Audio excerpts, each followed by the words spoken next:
안녕하십니까, 최주부입니다. 공무원 연금은 국민연금과 형평성이 안 맞다, 국민세금으로 공무원 연금을 메꾼다 등의 이유로 개혁해야 한다는 목소리가 자주 나옵니다. 공무원 중에서도 2010년 이후로 임용된 공무원들이 많이 불리하다라는 정도만 알고 있는 경우도 있습니다. 말도 많고 탈도 많은 공무원 연금, 최주부가 한번 살펴보았습니다. 2015년에 개혁된 공무원 연금제도, 과연 어떻게 바뀌었는지 알아보도록 하겠습니다. 지금부터 설명드리는 내용은 2015년 공무원 연금 개혁 백서와 2020년 공무원 연금 길라잡이에 있는 내용입니다. 더 자세한 내용을 원하시는 분들은 공무원 연금 개혁 백서의 경우 인사혁신처 홈페이지에서, 공무원 연금 길라잡이는 공무원 연금 관리공단 홈페이지에서 검색하시면 찾을 수 있습니다. 2015 공무원 연금 개혁에 대해 하나씩 설명해 드리겠습니다. 연금 개혁에 대한 기본적인 내용을 설명해 드리기 위해 연금 개혁의 필요성, 연금 개혁의 기본 방향, 지금까지 있었던 공무원 연금법 주요 개정 사항, 2015 공무원 연금 개정법 요약 내용, 연금 개정으로 인해 예상되는 연금액 순서로 말씀드리겠습니다. 먼저 연금 개혁의 필요성입니다. 첫 번째는 세 차례에 걸친 연금 개혁에도 불구하고 여전히 해결해야 할 문제가 남아있다는 것입니다. 이 중 몇 가지 문제점만 살펴보겠습니다. 보시는 표처럼 정부 보전금이 2001년과 비교하여 2020년에는 48배 증가할 예정이며, 이에 따라 국민연금과의 형평성 문제도 지속적으로 제기되고 있었습니다. 다음은 연금 수급자 수는 10배 이상 증가한 반면 재직자 수는 2배 정도 늘어나서 부양률이 높아진 것입니다. 결국 이와 같은 요인들로 인해 연금 재정 부족분을 메우기 위한 정부 보전금이 매년 증가하였으며 2026년에는 1일 보전금이 312억에 이를 것으로 예상되는 상황이었습니다. 두 번째는 외부 환경의 개혁 요구입니다. 당시 여론을 보면 공무원 연금에 대해 비판이 상당히 거세다는 것을 알 수 있습니다. 국민들은 늘어나는 보전금을 메워야 한다는 경제적 부담감을 가졌고, 공무원 연금과 국민연금의 형평성 문제에도 불만을 제기하였습니다. 결국 연금 개혁을 촉구하는 여론이 형성되었습니다.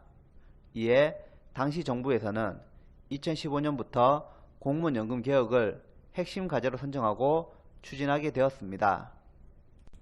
이번에는 연금 개혁의 기본 방향입니다. 공무원 연금 제도에는 세 가지 정책 목표가 있는데, 재정 안정성, 급여 적정성, 그리고 형평성입니다. 이 중에서 2015년 연금 개혁에서 가장 우선적으로 고려된 것은 바로 재정 안정성 확보였습니다. 따라서 노후의 적절한 소득 보장이 목표인 급여 적정성은 우선순위가 아니었기에 공무원들의 입장에서는 불리한 방향으로 연금 제도가 개혁될 수밖에 없었던 것입니다. 다음은 지금까지 있었던 공무원 연금법 주요 개정 사항입니다. 공무원 연금 제도는 이전까지 3번 개혁되었는데 그 내용을 간단히 살펴보겠습니다. 맨 위에 있는 비용 부담률을 보면 계속 증가하였으며, 두 번째 지급률은 계속 감소하고 있다는 것을 알 수 있습니다.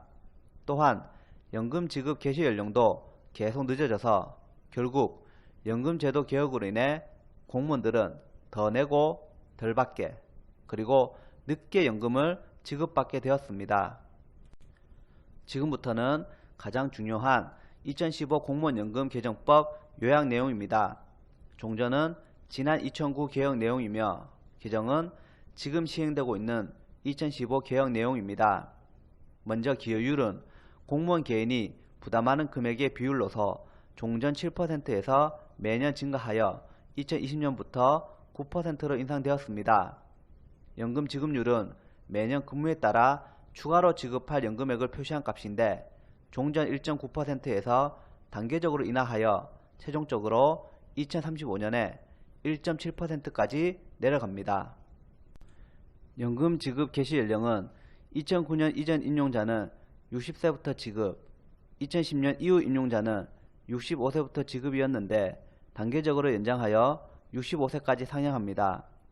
소득재분배는 간단히 설명하면 소득 계층 간의 격차를 줄이기 위한 것으로 고소득자의 연금은 줄이고 저소득자의 연금은 높이는 것입니다. 이번 2015 개정에 도입되었으며 전체 연금 지급률 중 1%에만 적용합니다. 유족연금 지급률은 임용시기 구분 없이 60%로 하향 조정하였으며 재직자와 퇴직자의 형평성을 위해 2020년까지 5년간 연금액을 동결하기로 하였습니다. 참고로 2021년도 연금액은 0.5% 인상되었습니다. 이번 개정에서는 연금 지급 정지 제도를 강화하였는데 종전에 있던 공무원 재임용 시뿐만 아니라 선거직 취임 등도 전액 지급 정지하며 근로소득 및 사업소득의 경우 공무원 평균 연금 월액으로 하향하여 연금 정지액을 결정하도록 변경되었습니다. 기준소득 월액 상한은 종전 1.8배에서 1.6배로 하향하여 고액 연금 수급자 발생을 방지하였습니다. 그 외 연금액 중 월 150만원 압류 금지, 공무상 유족연금 지급 요건 개선, 이혼시 분할연금 제도 도입, 비공무상 장애연금 도입 등도 개정된 내용입니다. 마지막으로 연금 개정으로 인해 예상되는 연금액입니다. 개정된 연금제도의 효용 크기를 평가하기 위해 9급, 7급, 5급 공무원의 예상 연금액을 개정 전후를 비교해서 2015년 현재 가치를 기준으로 계산한 자료가 있습니다. 이 중 교사와 가장 비슷한 7급 공무원의 자료를 살펴보겠습니다. 7급으로 임용되어 30년 재직 후 4급으로 퇴직한 경우입니다. 먼저 1996년 임용된 7급 공무원은 퇴직수당은 6,658만원으로 동일하며 첫 달 연금액은 243만원에서 232만원으로 줄었습니다. 2006년 임용된 7급 공무원은 퇴직수당은 5,769만원으로 동일하며 첫 달 연금액은 203만원에서 177만원으로 줄었습니다. 2016년 임용된 7급 공무원은 퇴직수당은 5,509만원으로 동일하며 첫 달 연금액은 173만원에서 157만원으로 줄었습니다. 2015 공무원 연금 개혁 백서에는 국민연금과 비교한 자료도 있습니다. 이 자료에 의하면 국민연금은 기여율 4.5%에 수입비가 1.5배 수준입니다. 하지만 공무원연금은 기여율 9%에 수입비가 1.48배 정도이니 수입비만 본다면 국민연금보다 못한 공무원연금이 되었습니다. 지금까지 2015년에 개혁되어 2016년부터 실시 중인 공무원연금 제도에 대해 알아보았습니다.